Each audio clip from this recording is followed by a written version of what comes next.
Final part then, Coach. Mark Crossfield here. Hello, Matthew on camera here. I'm going to talk to you a little bit about how I practice. Not that I practice enough. I wish I practiced this, had more time to practice this more often. I think it's really important how you practice is often as important as what you're practicing. Yeah. And how often you practice also. Let's get stuck in.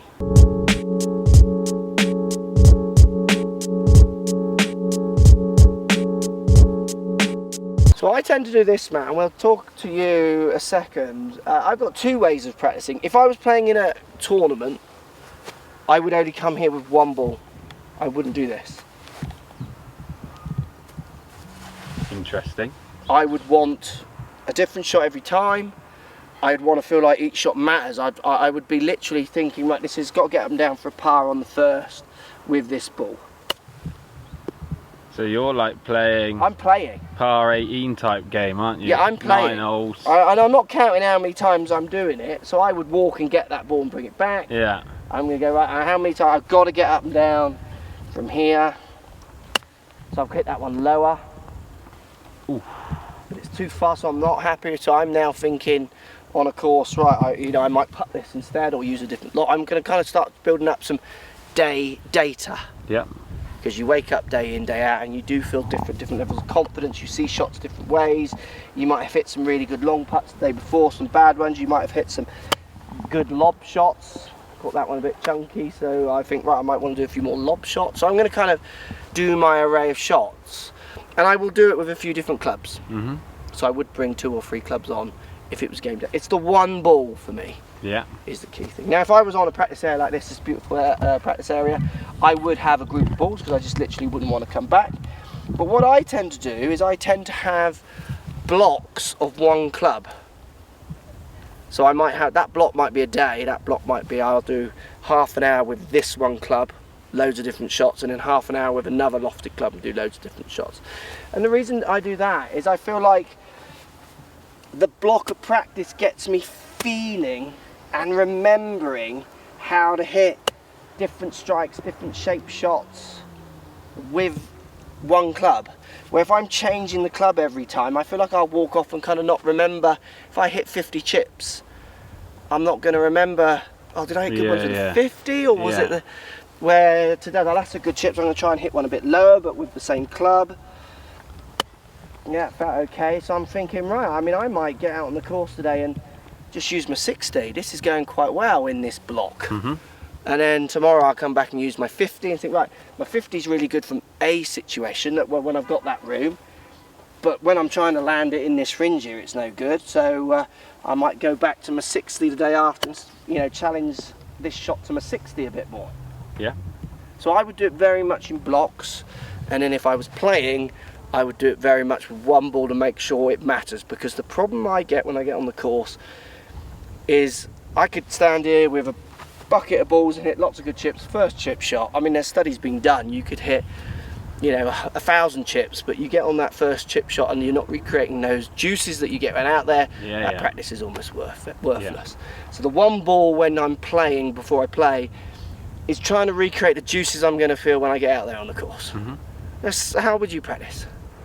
So, Coach, how would you practice? I'm interested in hearing this. So you talked tournament first, didn't you? Yeah. Like, I wouldn't practice my chipping in a tournament. I never did. So you would never go, you would hit balls in a net or on a range? Yeah, like you'd hit some putts? Literally would hit like 10 shots maximum in a net. So interesting. Do you know what I never used to practice before tournaments? Your long game. Tee shots. I'd hit 2 and get bored. Yeah. Let's go straight. I was literally like few 8 irons, few drivers, putting green. Yeah. And like however long I was on there. Yeah.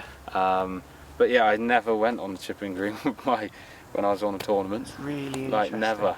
See, I would go on a chipping green much more as I got older, not younger. I would be similar to you, but I would also never practice my tee shots. Yeah. Just bore me senseless. Yeah, yeah. And it was often days where you had to go and get the ball yourself. Yeah, yeah. So why would I want to go and hit it 240 yards? I'm not going and getting that. Yeah. It's going to go straight. I know that. I'll move on, thanks. Yeah, yeah, exactly. Okay, so that's interesting. So if you were practicing at home, or you do practice at East Devon still a bit? Yeah, I do a bit. How do you practice? How do you go about it? I generally start with just strike.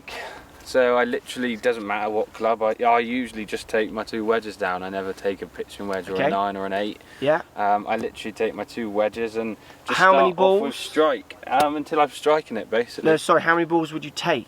Oh, I've got a bag. Yes, of you'd have a practice full bags. bag of Yeah, balls. yeah. You'd fill the green up Yeah, with yeah, chips. if I needed to. Same one yeah. position and hit. But yeah, I would literally stay there for as long as it took until I was comfortable with that I was striking it properly, and then I would move on to maybe experimenting with different shots, different lofts, different lies, all these types of things. So, and kind of what we did in the last series, part 3, Yeah. where we were mixing up shots, that would be kind of my practice. So you would do that at the end after you felt like you got the strike? Yeah, like it doesn't matter again how far I'm away from the green, it might be 10 yards, 20 yards, 30 yards. And are you striking it to a target?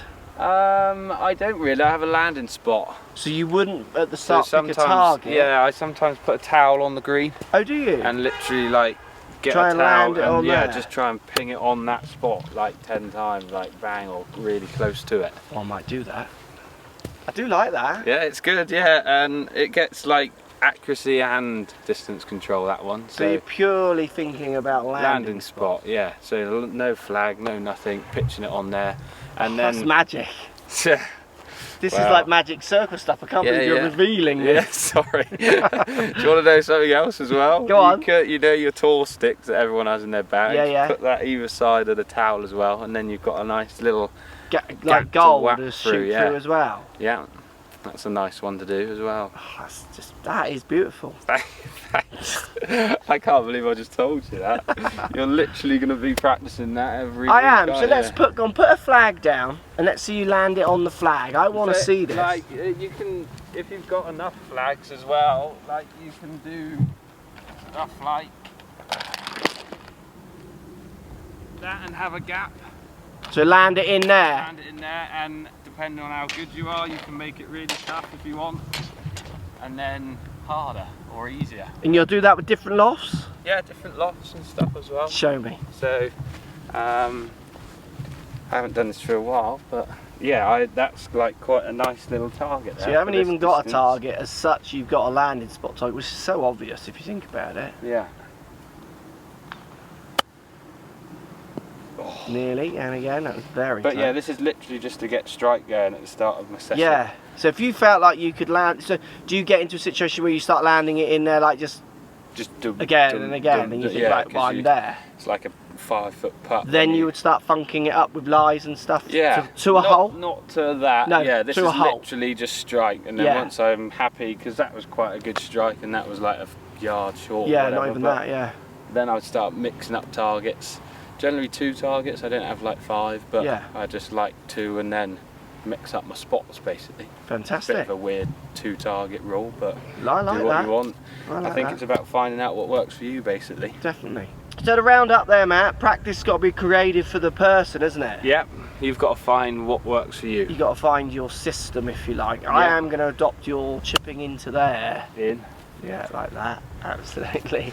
Towel's good because you get your real small target. Yeah, absolutely. Yeah. And the other thing with practice as well, which I think with students and I feel for myself as well, that I'm excited about your little towel thing now. Oh yeah. Well, it makes me now I'm going to go and practice more. Yeah. And I think sometimes that's what videos do. For lots of, I get loads of comments. People go, "Oh, I love that tip. I'm now going to go to the range." Mhm. A part of me thinks I'm happy you like that tip, but tips aren't the answer. Go and get a lesson. Mhm. Hopefully the idea will help you go and have a lesson, have a better idea of what you're being told and stuff. Yeah. But the fact that they're saying they're going to go and practice really makes me happy. Yeah, it gets them So excited, that they've been doesn't it? excited enough. That video that I've created has made them excited enough to get out and do a bit more. And they'll get better because of that. Not because of my Yep. video Yep. or the info, because they've got out there and done it. And you've done that to me, Matt. Glad I've made you excited, Mark. Stop it. Bruh. Follow me on Twitter, Facebook, Instagram, Snapchat, Periscope, all the normal social places. Also, come and visit my new website, markcrossfieldgolf.com. See you over there.